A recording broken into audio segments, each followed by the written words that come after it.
am Whitney Wegman-Wood, here with Intellectual Entertainment, and I am interviewing Izzy Lee. How are you doing today, Izzy? I'm great. How are you? I'm doing really well. So we're here at the Horrible Imaginings Film Festival, and you had a film screen this morning. Yes. So can you tell us a little bit about your film? Yes, so the film is called Rehome, and it is a short film about many things. It assumes that the U.S.-Mexican wall has been not just built but completed, and also that the divide between the rich and poor is so large that a lot of people have to rehome their loved ones as if they rehome pets.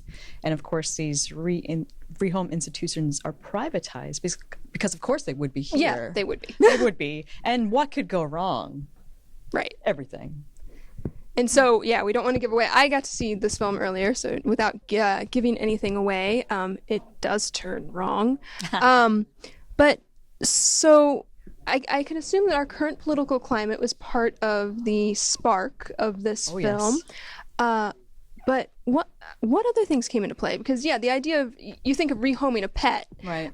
So at what point did it click, like, politics and this storyline? Well, I find the current administration quite frightening.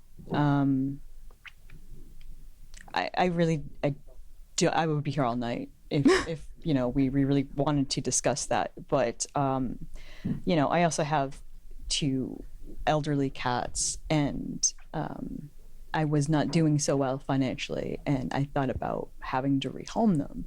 And then I thought, what if I had to rehome a child? Holy shit, what would that look like? And then everything was so upsetting anyway, it just sort of clicked into shape, and the 2 ideas merged with, the U.S.-Mexican border wall and the nonsense going down and ice and all of that. So it just sort of melded in my mind, and I wrote this crazy thing, and I made it 2 months later. Yeah. So now what struck me in seeing the film was that the casting. You had these very strong, extreme female personalities. Where did you find them? How did you do the casting for that? Well, they're actually all friends. Oh, wow. Which happens to be great.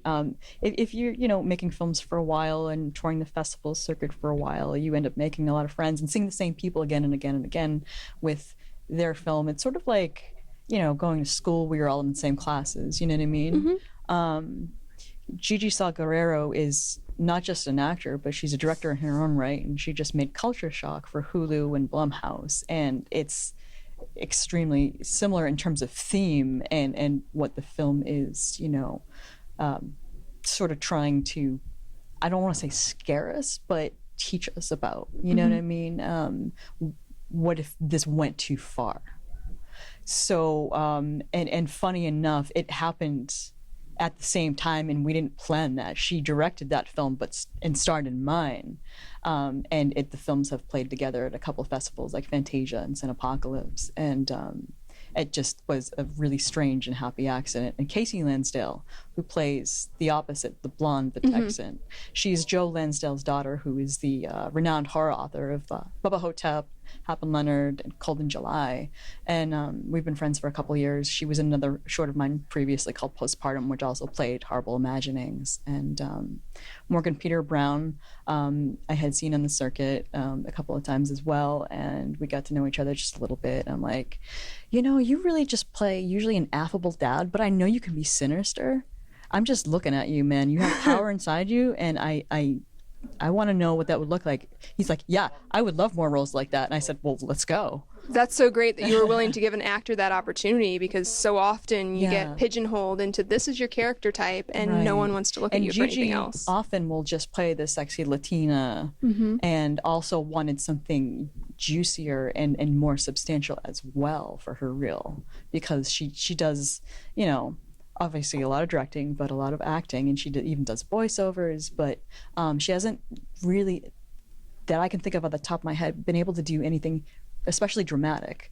So she was really into it, and I brought her in from Vancouver, and everyone else was in LA already, so It Oh, was that's great. great. And then Miguel came up from San Diego with Scarlett, who's the baby. Yeah, I was so impressed with Scarlett, especially because, like, at the point where she was supposed to get upset, man, was she upset. Yeah, well, there was yelling involved, and it was late, and we lit the room red, so she was like, "Something's not right. I'm a baby, and I don't understand, and I should be scared, and I'm crying now." That's great. She was amazing on set. So, Amazing. it sounds like everything went really smoothly, but were there any challenges to this film? Like, what? I would say came the up, anything? challenges were with locations in particular. I had a couple of locations that fell through or wanted like 3 times what I could afford, and I had to split the location into 2. And company moved across the city from Pico Robertson to Burbank, from the exterior to the interior shot. Oh, really? Yeah. Wouldn't have guessed. I mean, like, you can't tell at all. Yeah. It's just 2 different totally locations, and we only had 2 hours at the first, and then we had, I think, 8 at the second. And so with 2 dolly shots and a split diopter and a baby and very limited time, we were able to pull it off. And I'm grateful to my cast and crew for that. That's awesome. That is quite an endeavor. That was the challenge, yeah. So, all right. So you're currently at the festival. What's up next after this? What's the next adventure? Well, I have so many adventures. I'm very tired. I'm touring the festival circuit with Rehome, but I also have another short called The Obliteration of the Chickens, also currently playing festivals like the Overlook, North Bend. We just played Fright Fest with that as well. And that is a totally different film. It's 100% stock footage. And I wrote it sort of as a joke, but sort of not, because it talks about existential crisis, but in a very Werner Herzog influenced jokey tone. But it's sometimes it's funny and sometimes it's not, but that's on purpose, like a roller coaster, just a little bit. And I had my friend author Bracken McLeod voice it he does a great Bavarian accent. it's funny and weird. And I also write short fiction, so you can find my stories and books like the new pizza horror book, Tales from the Crust, which is actually all straight horror.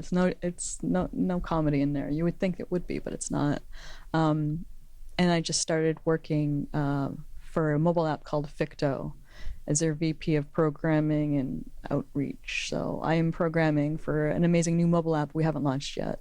So you're a traveling lady for the next foreseeable future. Yeah, and writing features when I'm able to. So we'll see about that. I don't know. Well, all right. Well, I'm going to let you go so you can go get a coffee or a nap or all of the above. But thank you so much for doing this interview, and I hope you have a great rest of your festival. Likewise. Cheers. Cheers.